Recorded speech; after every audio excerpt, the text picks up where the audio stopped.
দীর্ঘ 2 বছরের ভয়াবহ যুদ্ধ শেষে গাজায় যুদ্ধবিরতি কার্যকর হয়েছে। এখন সেখানে স্থায়ী শান্তি ও নিরাপত্তা ফিরিয়ে আনতে আন্তর্জাতিকভাবে টাস্ক ফোর্স গঠনের উদ্যোগ নেওয়া হয়েছে। এতে অংশ নিতে প্রস্তুতি নিচ্ছে তুরস্কের সেনাবাহিনী। তুরস্কের রাষ্ট্রীয় বার্তা সংস্থা আনাদোলু এজেন্সি জানিয়েছে, ইসরায়েল ও হামাসের মধ্যে যুদ্ধবিরতি চুক্তির পর গাজায় শান্তি রক্ষায় আন্তর্জাতিক টাস্ক ফোর্স গঠনের প্রক্রিয়া চলছে।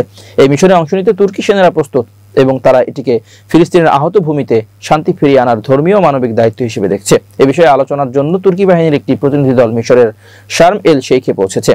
এর আগের দিনই প্রেসিডেন্ট রিসেপ তাইপ এরদোয়ান গাজায় সেনা পাঠানোর বিষয়ে সবুজ সংকেত দেন। অন্যদিকে যুক্তরাষ্ট্রের সেন্ট্রাল কমান্ড গাজার একটি সিভিল মিলিটারি কোঅর্ডিনেশন সেন্টার গঠনের ঘোষণা দিয়েছেন।